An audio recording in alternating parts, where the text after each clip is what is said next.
les ennemis du mal d'une part et d'autre part, la parole gouvernementale doit être fluide et cohérente pour les populations afin d'apaiser le climat social. Boubou Mabel Diawara, animateur des réseaux sociaux, participant. Je pense que l'initiative elle est très bonne. Je pense que c'est nécessaire et elle est opportune. Le gouvernement a besoin aussi de renforcer sa communication, surtout en temps de crise.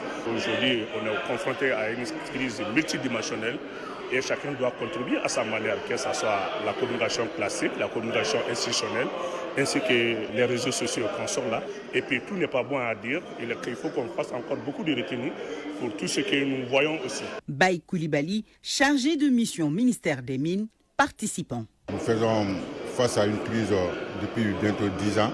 Il nous revient aujourd'hui d'organiser cette communication pour que l'ensemble des Maliens puissent parler d'une seule voix. Al-Hamdou Ag Ilien, ministre de la Communication. Je vous engage donc, à votre qualité de professionnel des médias et de la communication, de procéder à un diagnostic sans complaisance afin d'apporter les réponses adéquates à la hauteur des enjeux pour donner plus d'efficacité à la communication du gouvernement. Dans cette perspective, vos recommandations et vos conclusions sont largement attendues pour asseoir une véritable stratégie de communication gouvernementale. Le séminaire sera animé par d'éminents panélistes du monde de l'information et de la communication. Ils se pencheront notamment sur la communication et le terrorisme au XXIe siècle, la guerre informationnelle ou encore la communication gouvernementale à l'heure de la refondation. Merci Inanna Alou Traoré. Et cette formation se poursuit aujourd'hui au Centre international de conférence de Bamako avec l'évaluation de la communication gouvernementale et la réforme de la fonction du chargé de communication des départements ministériels. En attendant, un nouveau projet sur la transition agroécologique et la résilience climatique est lancé à Koutiala. Coût du projet 200 millions de francs CFA. Les explications d'Ibrahima Kone.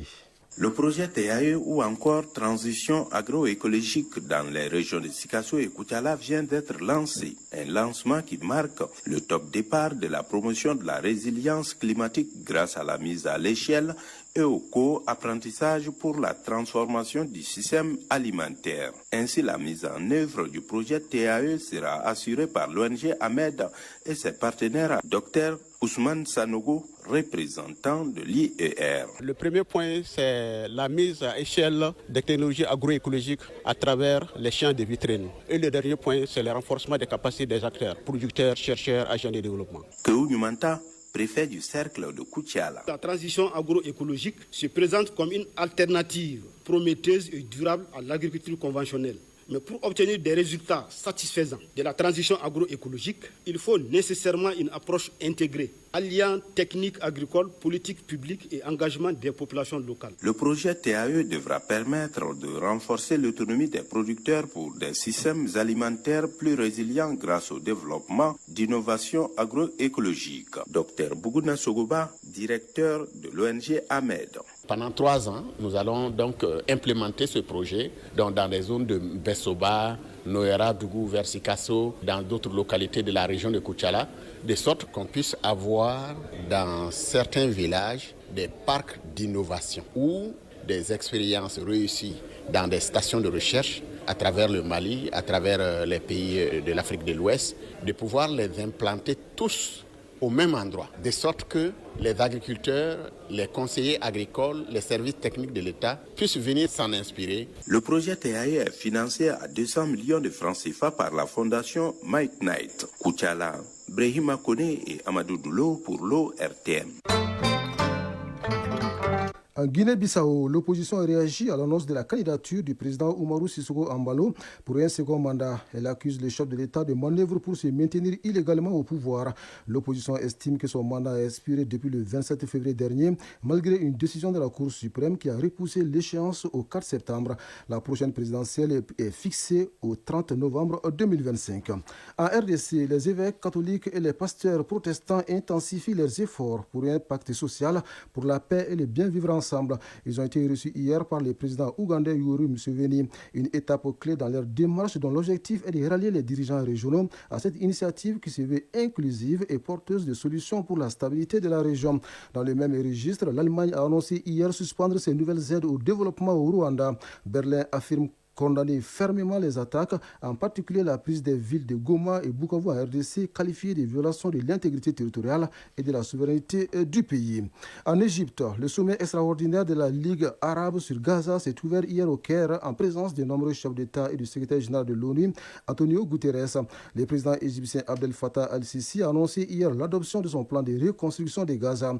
Il consiste à créer des zones d'habitation temporaires pour les Gazaouis, un projet ambitieux qui doit coûter 53 milliards de dollars. La Libye lance le premier appel d'offres pour l'exploitation pétrolière depuis 17 ans. C'est le président par intérim de la compagnie nationale de pétrole qui l'a annoncé lundi.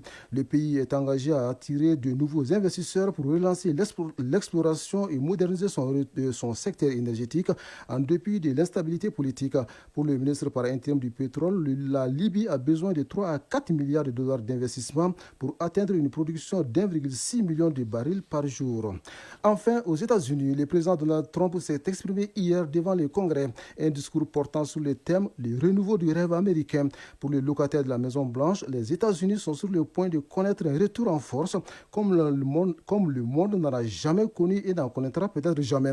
Le président Trump se félicite d'une fierté et d'une confiance retrouvée. Sur l'Ukraine, il assure avoir reçu une lettre de Volodymyr Zelensky annonçant qu'il était prêt à s'asseoir à la table des négociations dès que possible.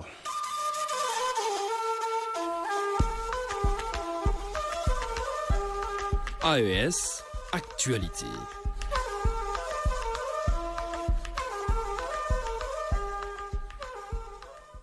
Au Burkina Faso, la commune de Wendigi, dans la région du Nord, est solidaire des forces de défense et de sécurité et des volontaires pour la défense de la patrie.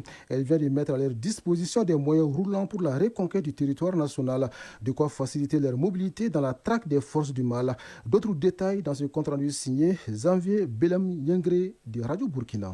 C'est au total 60 motos et 7 tricycles qui ont été mobilisés par la délégation spéciale de la commune de Windigi et remise au FDS et VDP du bataillon Tanga engagé pour la défense des provinces de l'Oroumé et d'Yatenga et pour le retour de la paix dans la région du Nord. Ce VDP qui a requis l'anonymat se réjouit de cette action de la commune. Il est par ailleurs député à l'Assemblée législative de transition. Nous sommes contents parce que là où nous sommes arrêtés pour recevoir ces moyens roulants était une zone inaccessible. Organiser une cérémonie sur ces lieux est donc une victoire et une fierté pour nous tous. Nous saisissons l'occasion pour dire merci aux populations de Windigi et nous demandons aux autres de leur emboîter le pas, car aucune contribution n'est de trop. Ce matériel roulant va contribuer au renforcement des capacités opérationnelles des unités combattantes sur le terrain, selon le haut-commissaire de la province de l'Oroum, le capitaine Djibril Bassolé. Ces genres de contributions sont de nature, à notre sens, à donner un tour de vis à toutes les initiatives que nous entreprenons et toutes les synergies, toutes les actions sont demandées. Toutes les contributions seront les bienvenues, peu importe leur nature, peu importe leur valeur. Par ce geste, la commune a répondu à l'appel du chef de l'État selon le président de la délégation spéciale de Windigi, Suleiman Gandema. Le chef de l'État l'a rappelé, 2025, c'est une année charnière, c'est une année de victoire. Et nous avons l'obligation d'accompagner cette dynamique-là. La défense de la patrie est une question de tout le monde. Aucun effort n'est petit lorsqu'il s'agit de la patrie. Tout le monde doit contribuer à sa manière. Nous devons former bloc autour de nos combattants afin de pouvoir reconquérir et rétablir l'ordre dans nos collectivités. Les différents intervenants à la cérémonie officielle de remise de ces moyens roulants ont invité les populations à maintenir la flamme de soutien autour des forces armées nationales engagées pour la libération du territoire national. Oui, la libération du territoire national, c'est le même combat que mènent les forces de défense et de sécurité du Niger. Sur place, les FDS poursuivent et intensifient les actions de protection des populations et leurs biens. Entre fin février et début mars, elles ont mené plusieurs opérations. La synthèse de Jocelyne Amoussou de la Voix du Sahel. Dans le cadre de l'opération NIA, menée sur la rive droite du fleuve Niger, les forces de sécurité continuent de renforcer leur présence et leur vigilance. À l'est du village de Touré, une unité de FDS en patrouille a interpellé 2 membres de groupes criminels alors qu'ils circulaient à moto en possession de divers objets compromettants. Parallèlement, dans la matinée du jeudi 27 février, une patrouille des forces de sécurité a repéré un engin explosif improvisé aux abords d'Ilafari. L'engin a été neutralisé sur place avec succès. Dans la région de Tillabéri, à l'ouest du pays, l'opération Al-Moho se poursuit avec une intensité accrue.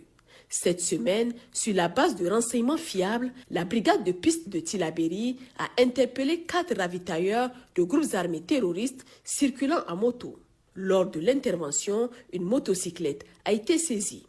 Dans la région de Dosso, dans le cadre de l'opération Damissa, une patrouille militaire opérant dans la zone de Sukukutan a interpellé un individu soupçonné d'appartenir à un groupe terroriste. Cet individu est accusé d'héberger des terroristes et d'imposer illégalement des prélèvements aux éleveurs nomades. Son arrestation a également conduit à l'appréhension de 6 de ses complices. Tous ont été remis à la brigade territoriale de gendarmerie de Douchi pour approfondissement de l'enquête.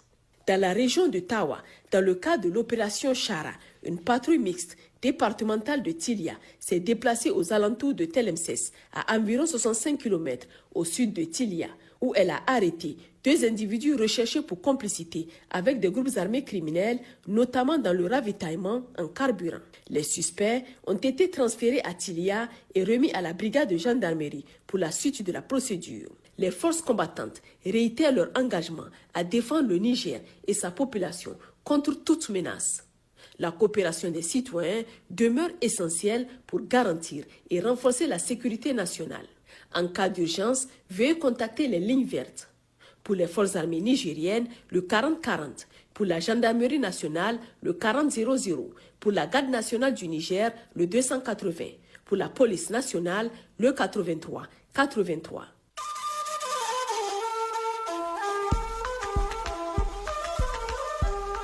AES, actualité.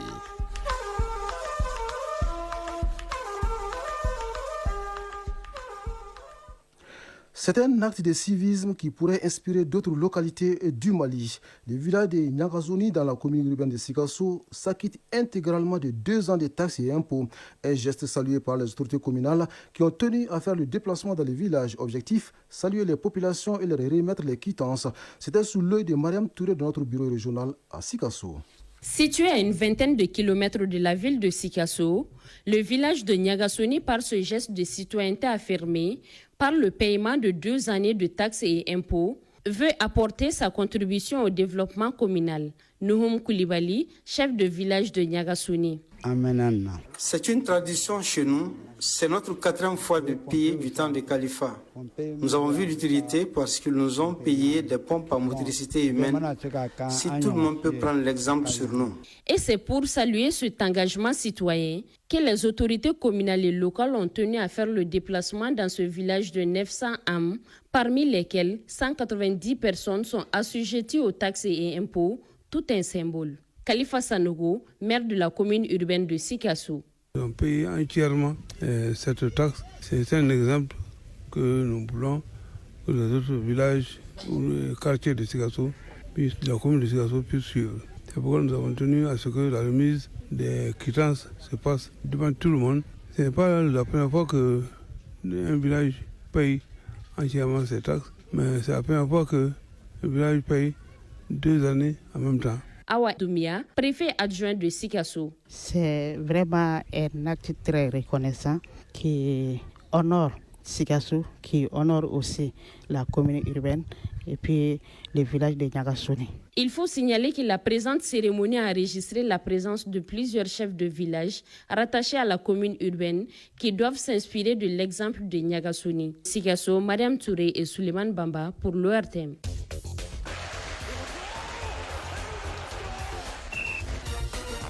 Sport football, le calendrier du championnat national de Ligue 1 est désormais harmonisé. Les derniers matchs en retard ont été joués sur le vieux continent. Les 8e de finale allées de la Ligue des champions d'Europe ont démarré hier. La synthèse de l'actualité sportive porte la signature de Aridou Matina. Football championnat national Ligue 1 professionnel, les 2 dernières rencontres en retard de la 8e journée ont été jouées hier. Le Stade malien de Bamako, grâce à un doublé de Mokhtar Mohamed Sissé alias Soldat, a battu l'US Bougouba 3-2. Les Jolibis, de leur côté, se sont imposés 4-0 devant les 11 créateurs de Nyarela. Youssouf Sempara a été le grand artisan de la victoire des Rouges de Bamako en marquant 3 buts. Désormais, il n'y a plus de match en retard. Le classement général après 13 journées. En première position, on retrouve le Djoliba Athletic Club avec 31 points. Son éternel rival, le Stade malien de Bamako, est 2e avec 25 points et l'USFAS avec 24 points complète le podium. L'association sportive de Korofina ASCO est 13e avec 9 points moins 7. Et les étoiles du Mandé sont en dernière position avec 9 points moins 12. Quant à la 14e journée, elle débute ce samedi 8 mars. Cette nomination de notre compatriote, le colonel Abdoulaye Keïta, désormais membre de la commission militaire de l'Union africaine de judo. Cet honneur fait au premier vice-président de la Fédération malienne de judo est ainsi une reconnaissance pour l'engagement et l'expertise du colonel Keïta qui nous parle de sa satisfaction et les missions qui sont assignées à cette commission. Je tiens à remercier d'abord le président de la Fédération malienne de judo et jiu-jitsu, M. Mamadou Traoré, et élargi à M. Habib Sissoko, qui est le président du comité olympique national du Mali. C'est eux qui m'ont délégué pour prendre part au congrès de l'Union africaine de judo qui s'est tenu à Casablanca au Maroc. Toutes les fédérations à travers le continent africain étaient là. Je suis désormais membre de la commission militaire de l'Union africaine de judo. Nous sommes à peu près une quinzaine. Il s'agit de décoller les judo militaires à travers toute l'Afrique. Donc c'est une consécration qui me va droit au cœur et c'est pourquoi je dois me battre autant que faire se peut pour relever le défi, que la voix du Mali soit entendue. Ligue européenne des champions nouvelle formule, la deuxième partie des matchs des huitièmes de finale aller se joue ce mercredi. À 17h45, les Néerlandais de Feyenoord Rotterdam accueillent les Italiens de l'Inter Milan. Et à 20h, il y aura 3 affiches. Benfica de Lisbonne reçoit le FC Barcelone. Le Bayern Munich affronte le Bayer Leverkusen dans le choc 100% allemand. Et au Parc des Princes, le Paris Saint-Germain sera face aux Anglais de Liverpool. Ces huitièmes de finale aller qui marquent l'entrée en lice des équipes du top 8 ont démarré hier mardi. Très bonne opération des Anglais d'Aston Villa qui s'imposent en déplacement chez le club Bruges 3-1. Large victoire en déplacement des Gunners d'Arsenal qui pulvérisent le PSV Eindhoven des Pays-Bas battu 7-1. Les Allemands du Borussia Dortmund ont été tenus en échec à domicile à Signal Iduna Park, 1 but partout par les Français de Lille. Et par rapport au choc madrilène, le Real Madrid l'emporte 2-1 face à l'Atlético de Madrid. 7h20 à Koro, dans la région de Badangara. Ainsi va l'actualité en ce mercredi 5 mars 2025. Cette première édition du journal vous a été servie par Sumela Adjara à la mise en onde, Amadisso à la mise en ligne et au micro Bourama Traoré. Retrouvez après la page météo Fousseni Diara pour la lecture des avis et communiqués. Les prochains rendez-vous avec l'information, c'est à 13h. Merci à vous de nous avoir suivis. Belle journée à vous, où que vous soyez.